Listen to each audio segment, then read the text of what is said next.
Hey dear student, good morning. This is Parvanand Tiwari and welcome back again our YouTube channel PNT classes. Dear student, today I am going to discuss about the new sample paper of CBSE. CBSE ने जो नया sample paper launch किया है उसके बारे में discuss करने जा रहा हूँ। कुछ उन्होंने चेंजेस किए हैं, कुछ क्वेश्चन पैटर्न पे उन्होंने बदलाव किया है और केस बेस्ड स्टडी पे उन्होंने जिस चैप्टर को फोकस किया उसके बारे में मैं स्पेशली आज डिस्कस करने जा रहा हूँ। पांचों सेक्शन उन्होंने 5 सेक्शन डिसाइड किया, जिसमें कुछ नंबर ऑफ क्वेश्चंस में उन्होंने चेंजेस कर रखा है। ए से बी में, बी से सी में शिफ्ट किए हैं और 6 मार्कर क्वेश्चन जो आपके 2019 तक आते थे उन्होंने उसको 5 मार्क्स का किया है।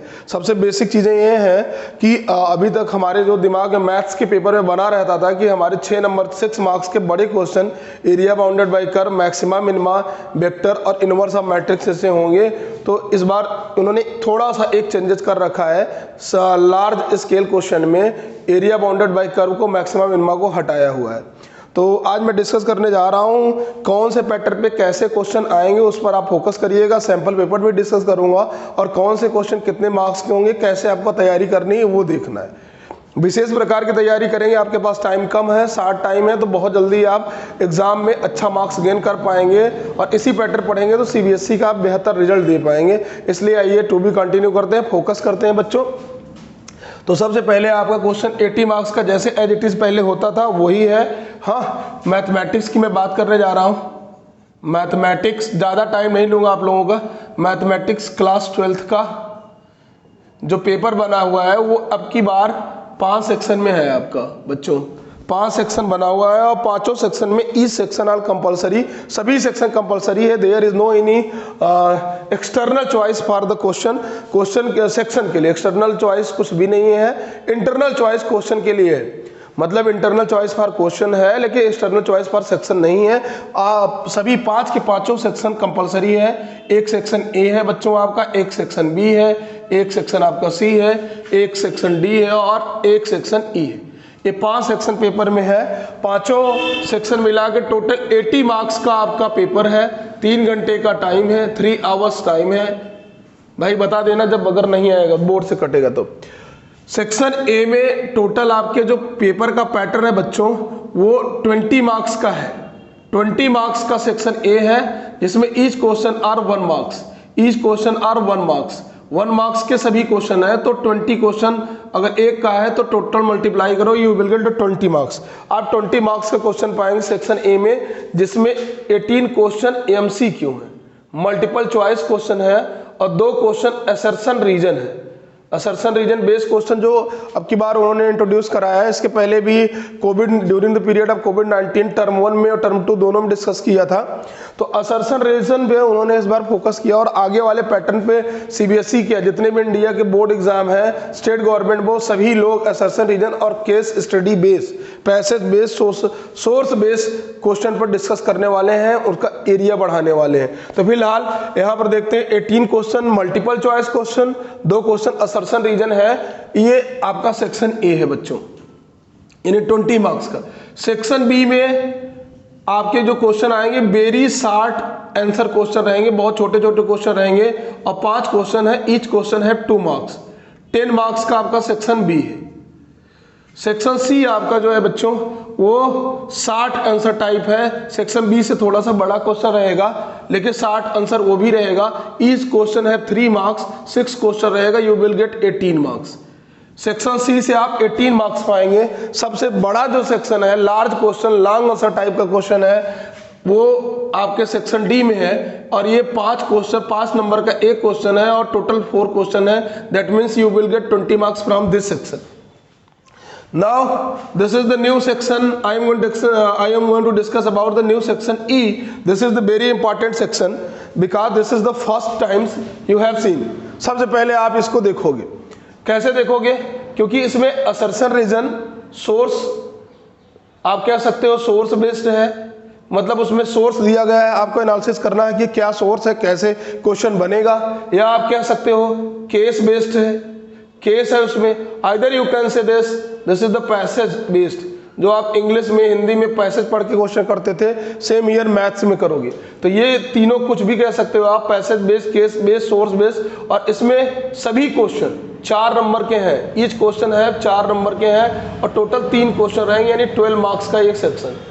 4 नंबर का एक सेक्शन है और चारों से 3 क्वेश्चन रहेंगे, यानी सभी टोटल मिलाकर 12 मार्क्स आपको देंगे केस स्टडी बेस्ड क्वेश्चन। अब स्टार्ट करेंगे सबसे पहले कि क्या एक क्वेश्चन 4 नंबर का है, इसमें नहीं, सभी क्वेश्चन के इंटरनल पार्ट है, इंटरनल चॉइस है। तो क्या है इसके बारे में देखेंगे। देखिएगा हर एक क्वेश्चन में एक क्वेश्चन जो 4 नंबर का है, पहला और दूसरा, इसमें पहला और दूसरा 2 क्वेश्चन है, उसमें एक क्वेश्चन, 2 क्वेश्चन और 3 क्वेश्चन है। पहला वाला 1 मार्क्स का, दूसरा वाला 1 मार्क्स का, तीसरा वाला 2 मार्क्स का है। सिमिलरली क्वेश्चन 2 में भी 1 मार्क्स और 2 मार्क्स के क्वेश्चन है, लेकिन जो क्वेश्चन वाला 3rd है उसमें केवल 2 क्वेश्चन है, क्वेश्चन नंबर 1, क्वेश्चन नंबर 2, दोनों 2-2 मार्क्स के हैं। तो 4 नंबर का ये, 4 नंबर का ये, 4 नंबर का ये, 12 मार्क्स का नया सेक्शन आपको इंक्लूडेड मिलेगा बोर्ड एग्जाम में। अब बात करते हैं किस चैप्टर का कितना वेटेज है और कितने नंबर ऑफ मार्क्स के क्वेश्चन जनरेट किया गया है, कौन से क्वेश्चन चैप्टर से बड़ा मार्क्स आपको मिलेगा, बड़े क्वेश्चन मिलेंगे, कौन से चैप्टर के आपके छोटे मार्क्स मिलेंगे। तो अगर ये चीजें नोट कर ली हो तो मैं डिस्कस करना एक एक करके स्टार्ट करता हूं, उसके बाद में बात करूंगा, ठीक है ना। अब पहले इसमें जगह उसको मैं रब कर दूंगा, बाद में उन सबको इंट्रोड्यूस कराऊंगा, रब कर रहा हूं, आप उसका स्क्रीनशॉट ले लीजिएगा। कौन से चैप्टर से कितना वेटेज है इसके बारे में मैं डिस्कस करूंगा। पहले चैप्टर का वेटेज करूंगा, फिर सेक्शन वाइज। तो सबसे पहले आप समझिए कि क्या क्या दिया गया उसके बारे में बात करते हैं। सबसे पहले आपका चैप्टर है relation and function, relation and function, और इसमें आईटीएफ भी है, इनवर्स ट्रिग्नोमेट्रिक फंक्शन। मैं सीधे चैप्टर क्या यूनिट की बात करता हूं, यूनिट और चैप्टर वाइज बात करूंगा। यूनिट फर्स्ट आपका रिलेशन एंड फंक्शन है, रिलेशन एंड फंक्शन और इनवर्स ट्रिग्नोमेट्रिक फंक्शन है, और ये टोटल आपका इस बार आ रहा है, टोटल 8 मार्क्स का आ रहा है, टोटल 8 मार्क्स का आपका आएगा इस बार। 8 मार्क्स से एक भी ज्यादा नहीं आए, इससे कम हो सकता है, ज्यादा बिल्कुल नहीं हो सकता। जिसमें से 5 सेक्शन में यही डिस्कस कर ले रहा हूं। 5 सेक्शन में कितने मार्क्स से क्वेश्चन बनेंगे। सेक्शन ए में कोई भी क्वेश्चन नहीं है रिलेशन एंड फंक्शन से, मतलब 0 मार्क्स का है, एक भी क्वेश्चन नहीं है। एमसीक्यू में सेक्शन बी में 2 नंबर का एक फंक्शन का क्वेश्चन है, फंक्शन का एक 2 नंबर का क्वेश्चन है, वो भी इंटरनल चॉइस के साथ आर करके रहेगा। फंक्शन का क्वेश्चन मतलब पहला भी फंक्शन का क्वेश्चन, दूसरा भी फंक्शन का क्वेश्चन, दोनों इंटरनल चॉइस का आर करके रहेगा। आप कर सकते हो, 2 नंबर यहां से पाओगे 2 प्लस। सेक्शन सी की बात करेंगे तो सेक्शन सी में कोई 3 नंबर क्वेश्चन नहीं रिलेशन ऑफ फंक्शन का। और सेक्शन डी की मैं बात करता हूं, तो सेक्शन डी में बेटा रिलेशन का आर करके इंटरनल चॉइस के साथ आपका 5 नंबर का एक क्वेश्चन है, तो 5 + 2 एक 7 मार्क्स का हो गया। और 1 मार्क्स का इसी सेक्शन ए में एमसीक्यू में तो नहीं है, लेकिन असर्शन रीजन में है, असर्शन रीजन में है। असर्शन रीजन में आईटीएफ का इनवर्स ट्रिग्नोमेट्रिक फंक्शन का मैंने सैंपल पेपर देखा था, और यही आ भी सकता, इसी पैटर्न पे आएगा जो 1 नंबर का क्वेश्चन होगा। तो 5 + 1 6 + 2 8 मार्क्स का है। एक चीज ध्यान रखिएगा, फंक्शन का जो आर करके है, दूसरा दोनों फंक्शन का है, उसमें एक आईटीएफ है, एक फंक्शन है, एक इनवर्स ट्रिग्नोमेट्रिक फंक्शन है। आईटीएफ बोले तो एक इनवर्स ट्रिग्नोमेट्रिक फंक्शन, और फंक्शन का क्वेश्चन है जो 2 नंबर का है। ये सेक्शन बी में है। तो ये है आपके चैप्टर का वेटेज है, आप इसी तरीके से पढ़िए। मैं आपको बता दूं, इनवर्स ट्रिग्नोमेट्रिक फंक्शन का जो असर्शन रीजन पे केस स्टडी बेस्ड क्वेश्चन है, वो डायरेक्ट डोमेन पे बेस्ड है। मतलब आपको असर्शन रीजन पे अगर इनवर्स ट्रिग्नोमेट्रिक से क्वेश्चन मिलेगा तो डोमेन निकालने के लिए आएगा इनवर्स फंक्शन का। इसमें क्या है, इवन और आड वन और मेनी वन फंक्शन चेक करने के लिए दिया गया है। नंबर ऑफ अगर n belongs to the natural number या z, इस तरीके से कोई क्वेश्चन है जो इनफाइनाइट रेंज के लिए, इनफाइनाइट सेट्स के लिए डिफाइन है, उसके बारे में कहा गया कि आप मेनी वन और वन चेक करिए। और आईटीएफ में सीधे डोमेन निकालने की बात की गई है। और इसमें रिलेशन में जो 5 नंबर का क्वेश्चन है, रिलेशन को वेरीफाई करने के लिए कहा गया है कि रिलेशन आपका इक्विवेलेंस रिलेशन है कि नहीं, चेक। और दूसरे वाले में जो है उसमें ये बताना है कि सिमेट्रिक, ट्रांजिटिव, रिफ्लेक्सिव तीनों रिलेशन में कौन कौन से वेरीफाई कर रहे हैं, कौन कौन से नहीं। तो ये 5 नंबर का आपका क्वेश्चन है। आई होप कि आपको यूनिट फर्स्ट से चीजें क्लियर हो गई। मैं इसको रब करना चाहता हूं और यूनिट 2 पे चलता हूं। इसका स्क्रीनशॉट आप लेते चलिए, और क्या क्या पढ़ना है इसका भी मैं बता दे रहा हूं। इससे ज्यादा आपको नहीं पढ़ना, रिलेशन ऑफ फंक्शन में इससे ज्यादा आपको नहीं पढ़ना, जो अभी मैंने बताया। दूसरा आपका यूनिट है भैया मैट्रिसेस एंड डिटर्मिनेंट्स। तो मैट्रिसेस एंड डिटर्मिनेंट्स मतलब आपका अलजेब्रा ये यूनिट है। अलजेब्रा की बात करेंगे तो अलजेब्रा आपका टोटल पहले तो ज़्यादा नंबर का आता था, अब की बार अलजेब्रा पे इन्होंने केवल 10 मार्क्स का ही वेटेज दे रखा है, 10 मार्क्स का। लेकिन सबसे बड़ी बात है कि एमसीक्यूज में इन्होंने बहुत ज़्यादा उस पर सेंट्रलाइज किया है, बहुत ज़्यादा फोकस किया है। क्या किया है जरा देखिए, अलजेब्रा को उन्होंने 10 मार्क्स में मैट्रिक्स और डिटर्मिनेंट्स को डिवाइड किया है। सेक्शन ए में इन्होंने 5 नंबर के क्वेश्चन दे रखे हैं। मैट्रिक्स और डिटर्मिनेंट्स को सेक्शन ए में इन्होंने 5 नंबर के क्वेश्चन दे रखे हैं, जिसमें 3 नंबर का मैट्रिक्स से है, 2 नंबर का डिटर्मिनेंट से डायरेक्टली क्वेश्चन है। तो 5 नंबर का ये हो गया आपका, तो मैं बता रहा हूं सेक्शन ए से 5 नंबर का। उसके बाद मैट्रिक्स और डिटर्मिनेंट, अच्छा ये भी मैं बता दूं कि कौन कौन से क्वेश्चन आने वाले हैं सेक्शन ए में। तो जनरली इन्होंने नए वाले सैंपल पेपर में जो दे रखा था, एक क्वेश्चन दिया था स्क्वायर मैट्रिक्स से, स्क्वायर मैट्रिक्स से। दूसरा दिया था इन्होंने skew symmetric matrix, skew symmetric matrix के बारे में दिया था। और तीसरे इन्होंने सिंगुलर और नॉन सिंगुलर पे बात कर रखी थी। हालांकि क्वेश्चन तो नॉन सिंगुलर पे था, लेकिन आप लोग पढ़ लीजिएगा सिंगुलर नॉन सिंगुलर मैट्रिक्स क्या है, स्क्यू सिमेट्रिक मैट्रिक्स और स्क्वायर मैट्रिक्स। इसके अलावा आपको इसके लिए बहुत ज़्यादा फोकस करने की जरूरत नहीं। और उसके बाद मैं बात करता हूँ डिटर्मिनेंट, सॉरी 2D लिखा था। डिटर्मिनेंट्स की बात करूँ, डिटर्मिनेंट्स में इन्होंने केवल 2 डिटर्मिनेंट्स को इक्वल करके इक्वलिटी ऑफ डिटर्मिनेंट से एक एक्स जो अननोन वेरिएबल था उसकी वैल्यू के बारे में इन्होंने पूछा था। फिर मैंने उस पर डीप स्टडी किया तो मैंने देखा ये सब चीज़ें हैं। आप इसी तरीके से पढ़ाई करिए। आई होप, मुझे उम्मीद है कि मैं जिस पैटर्न पे बता रहा हूँ उस पैटर्न पे आपके 99% या 98% आपको क्वेश्चन मिलेंगे। आपको वही स्टडी करना, बहुत ज़्यादा आपको फोकस नहीं करना।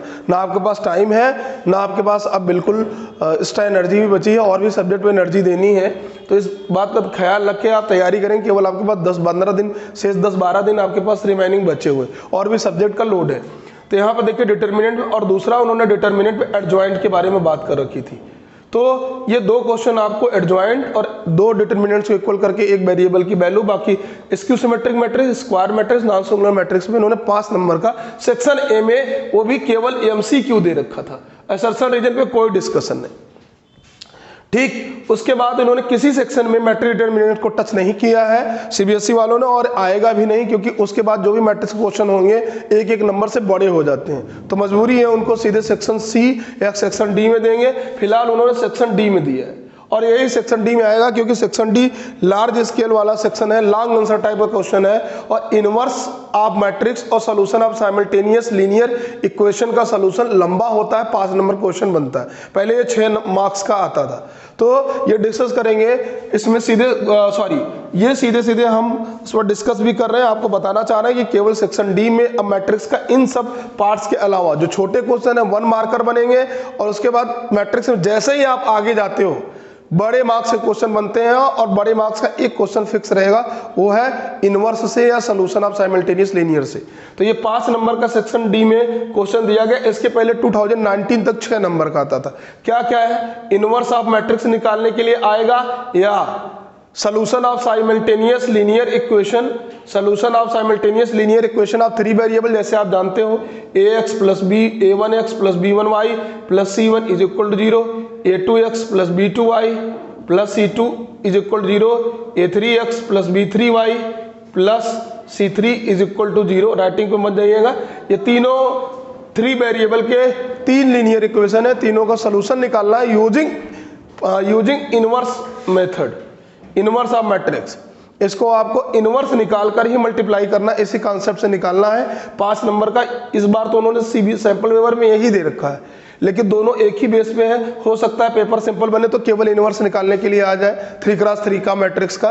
क्यों? क्योंकि बिना इनवर्स पूरा इसमें कैलकुलेशन इनवर्स ही निकालना। तो कुल मिलाकर आप जानते हो यहाँ पे x की वैल्यू निकालना है, तो a इनवर्स इंटू जो भी है यहाँ पे d की वैल्यू इसी की कंसेप्ट के साथ है, b के वैल्यू के साथ इसी कंसेप्ट से आप निकालते हो। तो कुल मिलाकर इसमें इनवर्स पर ही फोकस किया गया है। तो ये आपका मैट्रिक्स और डिटर्मिनेंट से टोटल पार्ट है। तो 5 नंबर सेक्शन ए और 5 number section D, you will gate 10 marks. I hope कि ये आपको समझ में आ गया होगा यूनिट 2 से। स्क्रीनशॉट लीजिए, मैं रब करता हूँ। अब चलता हूँ बेटा, बच्चों आप लोग ध्यान दीजिए। उसके बाद आपका सेक्शन सॉरी आपका यूनिट थर्ड है कंटिन्यूटी और डिफरेंशियबिलिटी। आपने इस यूनिट पे तो बहुत ज़्यादा फोकस किया होगा, आपको लग रहा होगा इसका वेटेज बहुत ज़्यादा होगा, तो ध्यान दीजिएगा ये चैप्टर में बात कर रहा हूँ, यूनिट थर्ड का एक चैप्टर है, यूनिट थर्ड बहुत बड़ा है, तो उसमें पहला चैप्टर कंटिन्यूटी एंड डिफरेंशियबिलिटी है, लेकिन इसका यूज आपको अगले नेक्स्ट चैप्टर में मिलेगा, एप्लीकेशन ऑफ डेरिवेटिव में इंटीग्रेशन, उस पर उन्होंने वेटेज बढ़ाया, डायरेक्ट इस पर क्वेश्चन कम दिए हैं। तो कंटिन्यूटी एंड डिफरेंशियबिलिटी में केवल मैं आपको बताना चाहता हूं बेटा कि सेक्शन ए और सेक्शन बी में क्वेश्चन है। सेक्शन ए में 3 नंबर का क्वेश्चन है और वो भी 3 मार्क्स का क्वेश्चन है, 3 नंबर का क्वेश्चन है सेक्शन ए में और 2 नंबर का सेक्शन बी में, यानी कंटिन्यूटी एंड डिफरेंशियबिलिटी से केवल 5 मार्क्स का आपको क्वेश्चन मिलेगा, 5 नंबर का मिलेगा। अब कहेंगे आप सेक्शन ए में एमसीक्यू में क्या आया है, तो एमसीक्यू में मैं आपको बता दूं, एमसीक्यू में आपको 1 नंबर का तो आपको केवल कंटिन्यूटी चेक करना है। कंटिन्यूटी क्या चेक करना है, दो केस पर 2 क्रिटिकल पॉइंट फंक्शन कंटिन्यूअस है, के एक वैल्यू कांस्टेंट वैल्यू दे रखी गई है, you have to find out the value of K if the function is continuous. जो आप पहले करते हो कि इस फंक्शन अगर इस पॉइंट पे कंटिन्यूअस है तो के की वैल्यू निकालिए। तो 1 नंबर का एक क्वेश्चन है कंटिन्यूटी पे, बाकी आपका 2 क्वेश्चन दोनों डायरेक्टली डिफरेंशिएशन के हैं, तो 2 छोटे छोटे डिफरेंशिएशन, 3 नंबर का आपका सेक्शन ए में मिलेगा। सेक्शन बी में क्या है, सेक्शन बी में केवल डिफरेंशिएशन है, वो भी छोटा सा डिफरेंशिएशन, बहुत बड़ा नहीं है, 2 नंबर का। तो डिफरेंशिएशन आप जानते हैं, इम्प्लिसिट फंक्शन का डिफरेंशिएशन, इनवर्स ट्रिग्नोमेट्रिक फंक्शन का, लॉग बेस, एक्सपोनेंशियल बेस और पैरामेट्रिक फंक्शन, इतने फंक्शन का डिफरेंशिएशन आप पढ़ लीजिएगा, आपको सेक्शन बी का 2 नंबर का एक क्वेश्चन मिल जाएगा।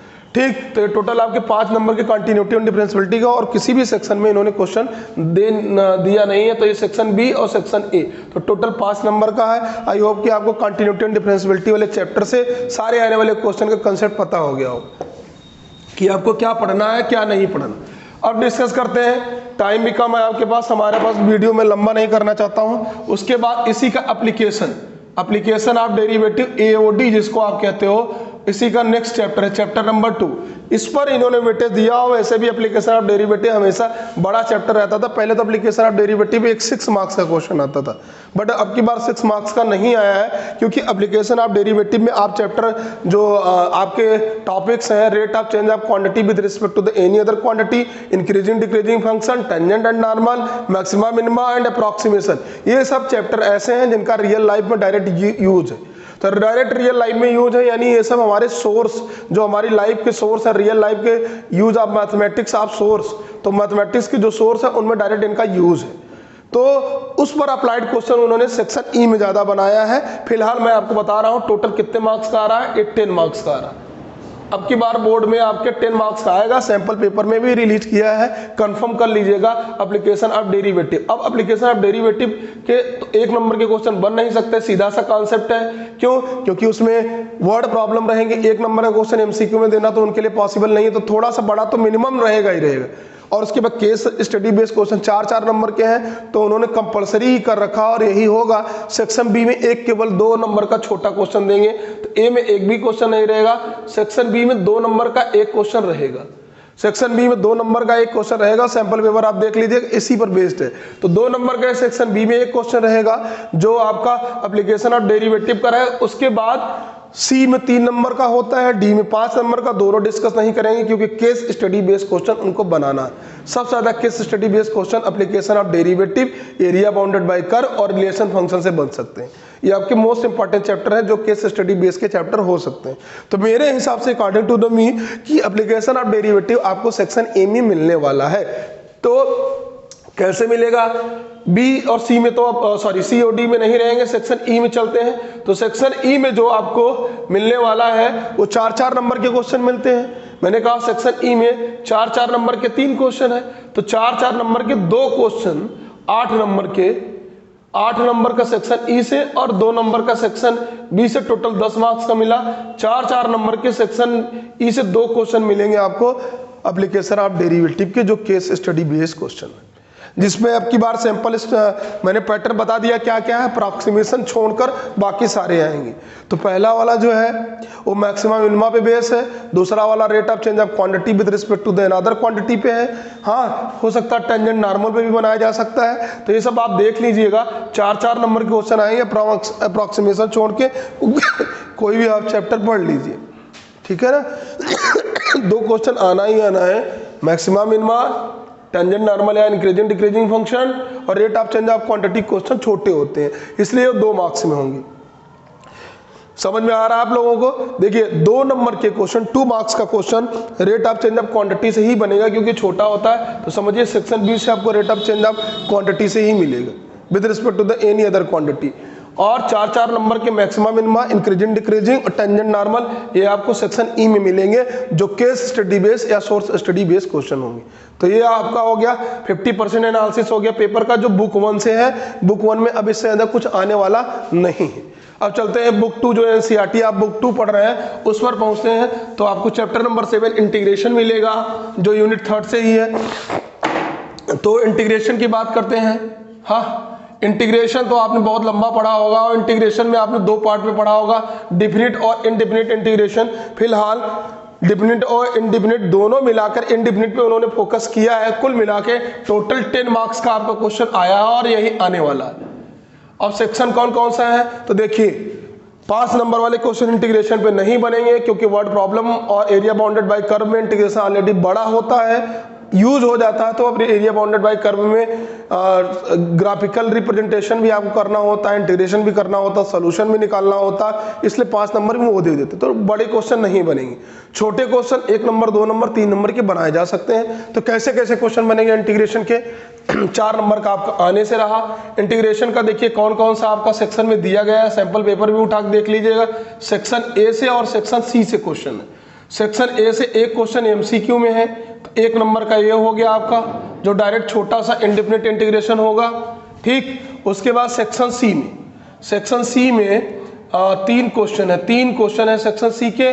तीनों क्वेश्चन में मैं आपको बता दूं, जो सेक्शन सी का पहला क्वेश्चन होगा वो तो आपका फंक्शन का है, दूसरा वाला इंटीग्रेशन का है, और वो भी इंटरनल चॉइस से। दूसरा वाला आपका एक क्वेश्चन होगा इंटरनल चॉइस, यानी 2 इंटीग्रेशन रहेंगे, दोनों इनडिफिनिट इंटीग्रेशन रहेंगे। इनडिफिनिट इंटीग्रेशन दोनों आर करके रहेंगे, आपको कोई एक चुनना होगा। यही क्वेश्चन में जो ऑप्शन रहते हैं इसी को इंटरनल चॉइस कहते हैं। सेक्शन में अगर चॉइस रहेगा तब तो सेक्शन का चॉइस, लेकिन सेक्शन का कोई चॉइस नहीं है, यही क्वेश्चन में जो चॉइस है, इसलिए इसको कह रहे हैं कि इंटरनल चॉइस बेस्ड आपका पेपर है सीबीएसई का। तो 3 मार्क्स के एक क्वेश्चन 3 मार्क्स का, एक क्वेश्चन इंडिफिनिट का इंटरनल चॉइस है, डायरेक्टली क्वेश्चन नंबर 2 मिलेगा आपको। 1 या 2 जो भी होगा, इसमें ऑर्डर कुछ भी हो सकता। उसके बाद दूसरा वाला 3 नंबर क्वेश्चन है, ये डिफिनिट इंटीग्रेशन से। और मैं भी ये भी बता दूं डिफिनिट इंटीग्रेशन में कौन कौन से आएगा। डिफिनिट इंटीग्रेशन में इंटरनल चॉइस करके आर करके रहेगा। एक तरफ पूरा डिफिनिट इंटीग्रेशन का अप्रोच आपने जो पढ़ा है, एक मॉड वाला फिक्स है। मॉडुलस फंक्शन का डिफिनिट इंटीग्रेशन का, मॉडुलस फंक्शन का डिफिनिट इंटीग्रेशन की लिमिट वाले क्वेश्चन फिक्स हैं। मॉडुलस बोले तो जैसे 0 से लेके 4 तक mod x+1 plus mod x+2, इस तरीके से क्वेश्चन बनेंगे जो 3 नंबर के होंगे। ठीक है, बड़े क्वेश्चन बनेंगे, तो आप समझिएगा, इस बात का ध्यान रखिएगा। तो मॉडुलस फंक्शन पे बेस डिफिनिट इंटीग्रेशन हमेशा एक फिक्स रहेगा 3 नंबर का, और बाकी पूरा डिफिनिट इंटीग्रेशन एक तरफ रहेगा, मॉडुलस एक तरफ रहेगा, आर करके 3 नंबर का क्वेश्चन रहेगा। उसके बाद आपका 3 नंबर का जो सबसे बड़ा क्वेश्चन होगा, जो लास्ट वाला इसी सेक्शन सी में इंटीग्रेशन का होगा, थोड़ा सा लार्ज रहेगा, कैलकुलेटिव रहेगा। वो कौन से रहेंगे?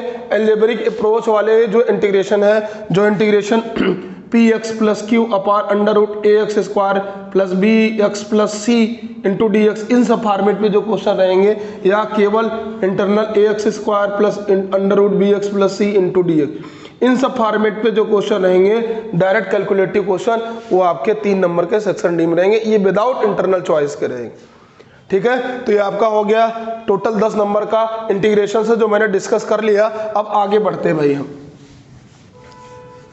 इसीलिए डिफिनिट इंटीग्रेशन में आप मॉड पढ़ लोगे तो आपको एक क्वेश्चन तो डायरेक्टली आर करके मिलेगा, ये मिलेगा मॉड वाला इंटीग्रेशन, जो आसानी से आप कर पाओगे।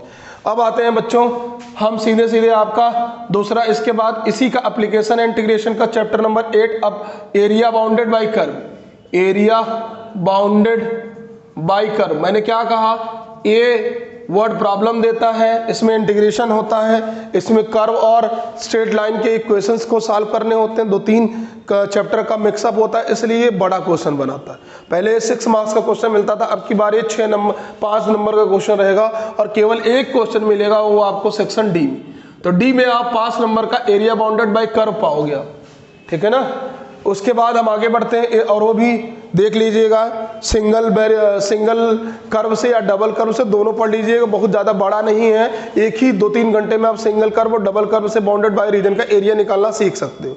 मैं जस्ट इस वीडियो के बाद आप बने रहिएगा इस चैनल पे कंटिन्यूअसली, मैं आपको एक आधे घंटे 40 मिनट का वीडियो अपलोड करूंगा एरिया बाउंडेड बाय कर्व से, जो आपको सिंगल कर्व और डबल कर्व से दोनों बेस क्वेश्चन करवाने के लिए हेल्प करेगा और आप एक लेक्चर में तैयार कर सकते हो, जिससे आप 5 नंबर पाओगे। जस्ट इसके बाद मैं वीडियो अपलोड करूंगा, तो चैनल पर बने रहिएगा। उसके बाद आपका आता है डिफरेंशियल इक्वेशन। डिफरेंशियल इक्वेशन थोड़ा लंबा चैप्टर तो है, लेकिन इस बार इन्होंने वेटेज कम रखा है। डिफरेंशियल इक्वेशन का केवल 3 नंबर का सैंपल पेपर आप उठा के देखिएगा, केवल 3 नंबर का इन्होंने एक क्वेश्चन दे रखा है, वो भी सेक्शन सी में, क्योंकि 4 नंबर वाले क्वेश्चन तो है नहीं, 5 नंबर वाले बड़े हो जाएंगे। छोटे क्वेश्चन डिफरेंशियल इक्वेशन से 1-2 नंबर में हो सकता है। जनरल इक्वेशन या डिग्री ऑर्डर पूछने के लिए एमसीक्यू में डाला जा सकता है, लेकिन डाला नहीं गया। अगर 1 नंबर का डिग्री ऑर्डर या जनरल इक्वेशन, जनरल सॉल्यूशन निकालने के लिए सेक्शन ए में आया, तो 2 नंबर का सेक्शन बी में क्वेश्चन रहेगा। फिलहाल सैंपल पेपर में इन्होंने 3 नंबर का सेक्शन सी में एक क्वेश्चन दे रखा है। थोड़ा चेंजेस इसमें किया जा सकता है, जो केवल और केवल लीनियर डिफरेंशियल इक्वेशन और होमोजेनियस डिफरेंशियल इक्वेशन पर बात की जाएगी। ठीक है, इसको आप ध्यान दीजिएगा। और सेक्शन सी में 3 नंबर क्वेश्चन किस सेक्शन में आते हैं? सेक्शन सी में आते हैं। उसके बाद हम बात करेंगे डिफरेंशियल इक्वेशन हो गया आपका, एरिया बाउंडेड बाय कर्व, यहीं से आपका यूनिट 3 कैलकुलस पूरी तरह से खत्म होता है। डिफरेंशियल कैलकुलस जो सबसे बड़ा यूनिट है, सबसे ज्यादा वेटेज दे रहा। उसके बाद आते हैं यूनिट 4 पे vector and 3D। Vector and 3D का इन्होंने इस बार थोड़ा सा वैल्यू बढ़ाया है। फिलहाल नियर अबाउट इतने ही मार्क्स आते हैं। वेक्टर एंड 3D से टोटल 12 मार्क्स का क्वेश्चन आ रहा है, टोटल 12 मार्क्स का आएगा, इससे ज्यादा तो नहीं आने वाला है। मैक्सिमम 12 या 13 मार्क्स का आ सकता है, इससे ज्यादा नहीं आएगा, आप देखिएगा। और ये हर लगभग सेक्शन ई को छोड़ के, केस स्टडी बेस छोड़कर लगभग सभी सेक्शन को टच कर रहे हैं, तो देखिएगा। हालांकि section A, section B, section C और सेक्शन डी, मैं सैंपल पेपर के अकॉर्डिंग बताऊं तो सेक्शन ई में इन्होंने एमसीक्यू 3 नंबर का दिया और असर्शन रीजन, देखिए 2 क्वेश्चन असर्शन रीजन है सेक्शन ए में, जो 19 और 20 नंबर, क्वेश्चन नंबर 19 और question number 20 assertion reason base question होगा, जो 1 नंबर का होगा।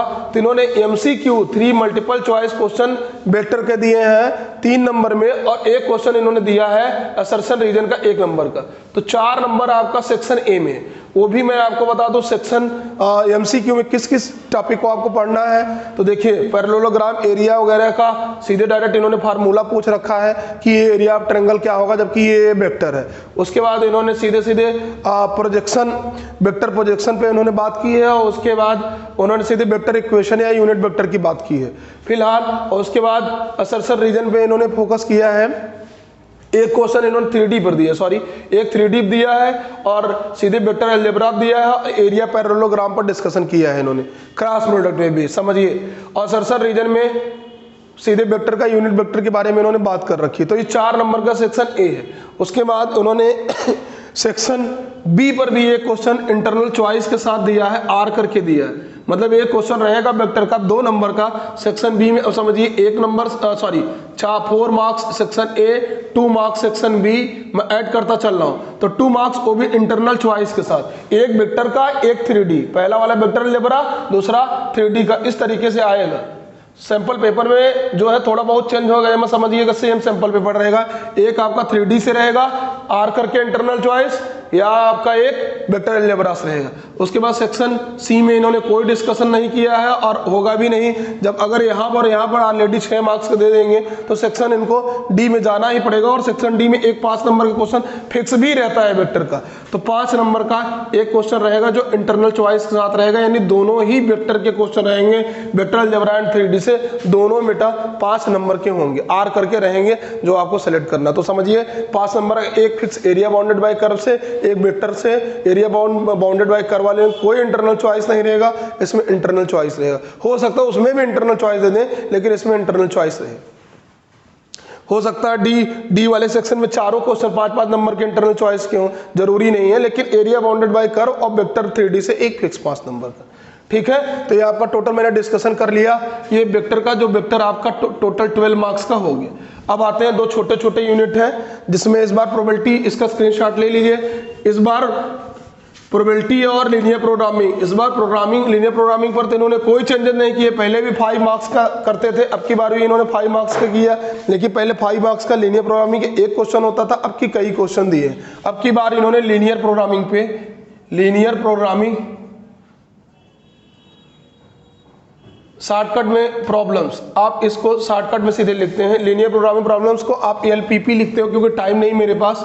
लीनियर प्रोग्रामिंग प्रॉब्लम्स पे इन्होंने एक क्वेश्चन दिए हैं अब की बार, लेकिन वो भी जो पहले था वही पैटर्न रहेगा, 5 नंबर का रहेगा, टोटल 5 मार्क्स का रहेगा। हाँ, क्वेश्चन का लेवल इन्होंने छोटा बड़ा कर रखा है। तो किस किस सेक्शन में दिया है देखिए, इन्होंने 2 नंबर का उठा के सेक्शन ए में ही दे दिया है और दोनों MCQ में है। ठीक, एक में इक्वेशन, छोटा सा इक्वेशन सॉल्व करने के लिए एक ग्राफ के बारे में इन्होंने पूछा है कि विजुअल है कि इनविजिबल रीजन है, छोटे छोटे क्वेश्चन जो बनेंगे 2 नंबर का MCQ में। और थोड़ा सा आगे इन्होंने बढ़ाया है क्वेश्चन का लेवल। तो जो बड़े क्वेश्चन थे, बड़े क्वेश्चन को 5 नंबर वाले पहले 5 नंबर में क्वेश्चन देते हैं। क्वेश्चन का पैटर्न वही है, थोड़ा सा टफ कह सकते हैं आप उसको, इन्होंने सेक्शन C में 3 नंबर का दे रखा है। लेकिन इस बात का शुक्र मनाइए कि आप लोगों में linear programming problem word problem में नहीं आएगा, डायरेक्टली क्वेश्चन बेस्ड आएगा कि इस लीनियर प्रोग्रामिंग प्रॉब्लम को सॉल्व करिए। अगर वर्ड प्रॉब्लम आएगा तो डाइट बेस, ट्रांसपोर्शन बेस तो नहीं आएगा, डाइट बेस या फिर सीधे सीधे मैन्युफैक्चरिंग प्रॉब्लम आएगा। ठीक है, तो टोटल आपका 5 नंबर का हो गया लीनियर प्रोग्रामिंग प्रॉब्लम। ये बहुत बड़ा चैप्टर नहीं है, इसको पढ़ा जा सकता है। मैं इसके लिए भी एक शॉर्टकट वीडियो लेके आऊंगा आधे घंटे का, जैसे पूरा आपका 5 नंबर फिक्स रहेगा। जल्दी 1-2 दिन में इस चैनल पे अपलोडेड आपको मिल जाएगा। Now I am going to discuss about the last chapter probability, और ये उसी लास्ट वाले यूनिट का पार्ट है, यूनिट 5 का पार्ट है जिसमें लीनियर प्रोग्रामिंग में प्रोबेबिलिटी है। तो प्रोबेबिलिटी इस बार तो फिक्स है, पहले भी लगभग फिक्स थी, 8 नंबर की ही आती थी, 8, 7, 9 नंबर का ये फ्लक्चुएट करती थी, अब की बार 8 नंबर का। प्रोबेबिलिटी का क्या क्या सीन है देखिए, सेक्शन ए, सेक्शन बी और सेक्शन सी। सेक्शन सी नहीं, ई में, सेक्शन ई, क्योंकि प्रोबेबिलिटी पर भी केस बनाए जा सकते हैं। प्रोबेबिलिटी बहुत इंपॉर्टेंट है। प्रोबेबिलिटी, वैसे प्रोबेबिलिटी का यूज एस्ट्रोलॉजी में भी किया जाता है, तो हमारे रियल लाइफ में प्रोबेबिलिटी का तो यूज बहुत ज़्यादा इंपॉर्टेंट है।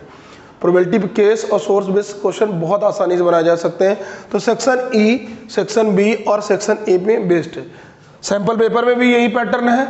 क्वेश्चन सेक्शन ए से प्रोबेबिलिटी का एक क्वेश्चन है जो डायरेक्टली कंडीशनल प्रोबेबिलिटी से स्टार्ट करिए आप, केवल कंडीशनल प्रोबेबिलिटी से, या फार्मूला इंटरसेक्शन या यूनियन बेस्ड क्वेश्चन आ सकता है, लेकिन कंडीशनल प्रोबेबिलिटी का फार्मूला बेस्ड क्वेश्चन 1 नंबर का सीधे कि एक इवेंट हो चुका है, दूसरे इवेंट की प्रोबेबिलिटी क्या होगी। हाँ, उसके बाद हम बात करते हैं सेक्शन सी, उसके बाद इन्होंने सेक्शन बी पे कोई क्वेश्चन नहीं दिया, सेक्शन सी पे 3 नंबर का क्वेश्चन दिया है, वो भी आर के साथ दिया है, यानी इंटरनल चॉइस। सेक्शन सी में आप 3 नंबर का क्वेश्चन पाएंगे जो इंटरनल चॉइस के साथ है। उसके बाद सेक्शन ई में, सेक्शन ई में 4 नंबर का क्वेश्चन बनेगा, और 4 नंबर का क्वेश्चन जो बनेगा सेक्शन ई में बच्चों, वो आपको पता है कि वो केस स्टडी बेस है और उसमें 2-3 क्वेश्चन रहते हैं। हालांकि सैंपल पेपर में इन्होंने 4 नंबर वाले में तीसरा क्वेश्चन दिया है। तीसरे वाला क्वेश्चन जो रहेगा आपका, वो केवल 2-2 मार्क्स का 2 क्वेश्चन रहेगा। केवल तीसरा क्वेश्चन जो सेक्शन ई में 4 नंबर के 3 क्वेश्चन है, इसमें 3 क्वेश्चन, इसमें 3 क्वेश्चन, इसमें 2 क्वेश्चन। तो 2 क्वेश्चन वाले जो लास्ट वाला था प्रोबेबिलिटी का, वही सैंपल पेपर में इन्होंने दे रखा है 2-2 नंबर के। वो कंडीशनल प्रोबेबिलिटी, ये है मीन पे बेस्ड है, और उसके बाद बायस थ्योरम पे बेस्ड मैंने देखा। बायस थ्योरम मीन का इन्वॉल्वमेंट है, आप पढ़ लीजिएगा। टोटल प्रोबेबिलिटी थ्योरम, बायस थ्योरम पढ़ लीजिएगा, और मल्टीप्लिकेशन थ्योरम ऑफ प्रोबेबिलिटी, ये 3 टॉपिक पढ़ लीजिएगा। इस पर भी बेस में जल्दी ही वीडियो बनाऊंगा। 2-3 दिन के अंदर आपको लगभग सारे 12th के इंपॉर्टेंट बड़े क्वेश्चन वाले वीडियोज मिल जाएंगे। बाकी मैं प्रैक्टिस सेशन चलाता रहूंगा, आप चैनल पे बने रहिए, कंटिन्यू पढ़ते रहिए। आज के लिए इतना ही बच्चों, थैंक यू, जय हिंद।